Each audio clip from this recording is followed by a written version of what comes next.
We continue here on Sports Live as the country marks Freedom Month and celebrates 30 years of democracy. We thought let's take a look at women's rugby and how the sport has grown, or if it has grown over the years there, because there's a lot of talk about the Springboks. They get all the support financially and the support of the public also because they are double world champions. Done it 2 times in a row now. But where is women's rugby 30 years after democracy? And we are joined in studio. We've got players in studio. We also have a coach here. We've got Springboks actually. Pure is here. She's a Springbok. Leah is here. She's a Springbok, also wearing her colors. They also play for the Lions. But we're not going to talk about the Lions tonight. We're going to talk more about international rugby. And the coach is also joining us on Zoom. So we're going to have a wonderful conversation here. Maybe, Pure, let's start with you as the country celebrates 30 years of democracy. What does it mean to you, something like that? I mean, Tata Mandela said, for to be free is not mainly casting off the chains of the person, but is to, live in a manner that respects and enhances the freedom of the others, So I think for me, looking back 30 years ago, I don't think I'll be sitting here speaking about rugby or even being allowed to play rugby. And looking into our team dynamic, how the management actually allows us to be ourselves. So freedom and democracy also comes to that, where you're allowed to be who you want to be. So, yeah. Yeah, and geez, you're going to have to try and beat that. Leah, but what does Freedom Day mean to you in 30 years of democracy? For me, I think it's just having institutions in place that advocate for basic human rights, and thus creating opportunities that were never existed for everybody in both day-to-day world and the sports industry as a whole. Yeah. Okay. Coach, I'm going to go over to you. Coach Lauren Johannes Haupt, you're a former player, you're a former prop of the Springbok women's team, and you're now part of the coaching staff and coach of the junior women box. So you've seen it all. You've played and now you've coached. How has women's rugby, would you say women's rugby has grown over the years? Absolutely. The game has definitely evolved into something really special to us. Not just to us, but we have such a lot of young girls playing the game now. So it's very exciting, and our game is growing, and we continue to grow this beautiful game of rugby. Yeah, and do you have support though? Is the support? I've seen SA Rugby has tried to organize matches and even get the team to tour overseas. There was a World Cup in 2022. Are you getting the support that you need to take this game further? Saru said we are the second priority team in our country, and now we are getting the necessary resources available to us. So we want to take advantage of all the resources we have and just do the best we can with what we do have available to us. Yeah. And back to the players wearing your Springbok jerseys there, you must be obviously proud to be a Bok, but do you feel like you're a Springbok, or do you understand that it's still a work in progress, especially for women's rugby, because we can't really compare it to the men's Springbok team? I mean, coach always says that if it was easy, everybody would be doing it. Yeah. So we take a lot of pride in that. I mean, there's a lot, women's rugby is like the second fastest growing sport in the world besides paddle tennis. So it is a privilege that, I am here and I'm a Springbok, and I will take pride in that, regardless of who I get compared to. But definitely I'm proud, because then there would have been over 500 Springbok women, because that's how much women we have playing in the country. So to be chosen amongst that big group, it's a real privilege. You get compared to Brian Habana. You should be proud of that. In my youth days. Oh, you don't run as fast as me? No, I would. But how did you get involved, though, in rugby? How did you start playing? How did you fall in love with the sport? So I always liked sport. Sport saved my life. I always say, if it wasn't for sports, I would have probably been, the 10% of people that don't actually get far in life, which is very sad. So sports allowed me to believe that, if I can challenge myself to do things, then, I can be the first graduate in my family, for example. So I used to play touch rugby in school. I did athletics, netball, but touch rugby happened. And with touch rugby happening, I met a coach when I played provincially for touch rugby, and he kept on saying, I used to be quick, very fast. And he used to say, you could be like the next Brian Habana, because I could run. Yeah. And from then I went to varsity. I was at UJ, and then I decided, maybe let me give this thing a chance, because in a touch rugby tournament, I remember I got selected to go to a camp for the sevens, but then I never ended up getting a cap there. But after a month camp where I was just introduced to rugby, contact, professional setup, I thought, okay, let's challenge ourselves. We've done everything that we wanted to do.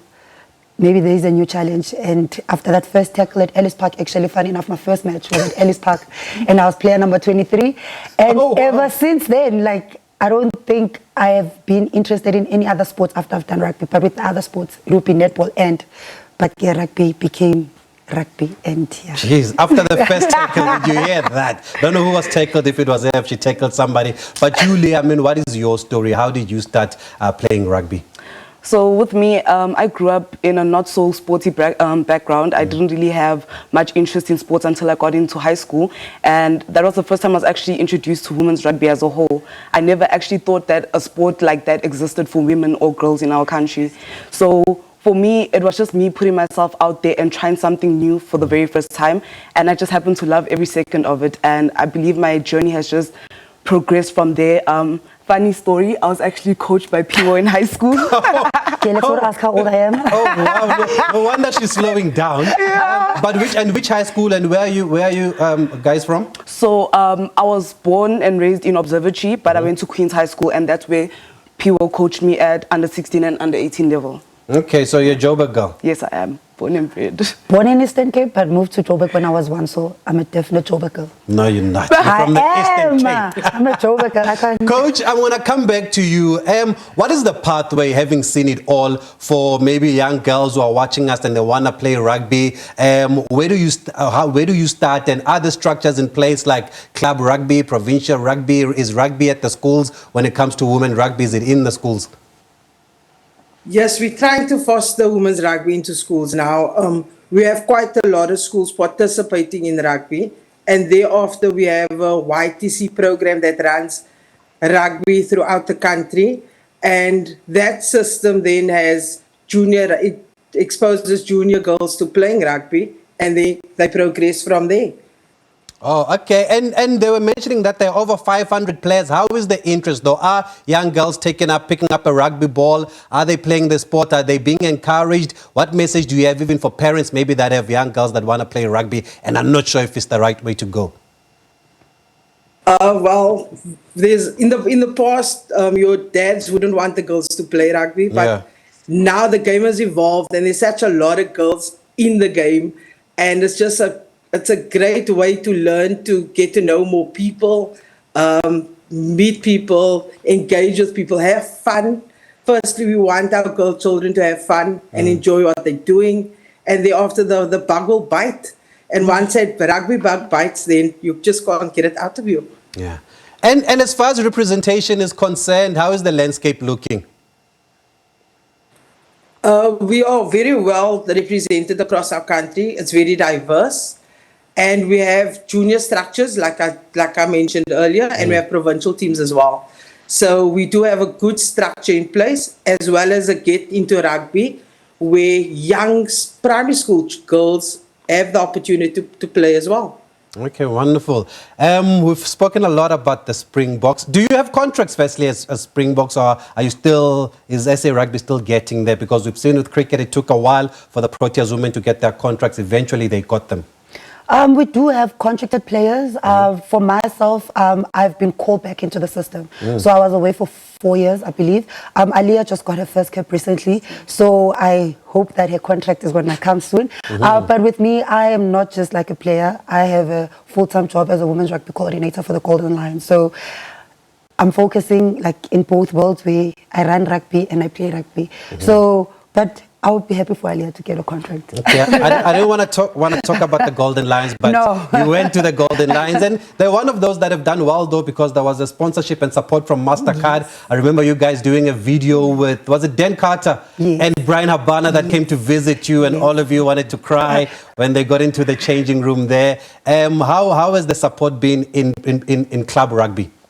I mean, the support has been really great from both like the public and just the system that's been put in place. I think we're encouraging a lot of our girls to like focus more on the HP side of rugby and just trying to implement that high level standard that is expected of us when we get to provincial level and eventually to national level. So I believe that the support is getting there, and it's just a matter of following through and continuing what we've already started. Can you be, she said she does other things and coaching, can you be a full-time professional player at this stage, or do you have to balance it with something else maybe? No, I think it's very much possible to just focus on rugby and let that be your sole profession. Yeah. Coach, as we wrap up now, we've also got a few players that are overseas. Harlequins has signed some of the players here. It looks like it's opening up around the world also. Would you encourage our players to also go overseas and go test their skills there? I would absolutely encourage our players to go abroad and play overseas, because we want them to compete with the best on a regular basis by playing more rugby. So absolutely, they should definitely go take off their contracts abroad. Finally, what's next for the teams? We're going to Africa Cup, and we're going to dominate Africa Cup. And we will qualify for World Cup by doing that. Wonderful. And qualify for WXV2 again. Okay, wonderful. Coach was a prop. Which position do you play, for those who are not aware? Prop now. Prop also. You used to be on the wing. You've slowed down now. Where are you? I'm inside center now. You don't have to run much. You just get the ball and you pass it. Okay, it's violence, because you must be ready for full contact. You could call me a forward with speed. No wonder you fell in rugby after getting a tackle. Coach Johannes Haupt, thank you for joining us. Thank you, Leah, for joining us. And Piwa, it's been wonderful talking to you and just getting insight and a better understanding of where women's rugby is at the moment. And it does look like SA Rugby is doing some wonderful work here to try and elevate women's rugby. And I think credit must be given where it's due. So well done to SA Rugby.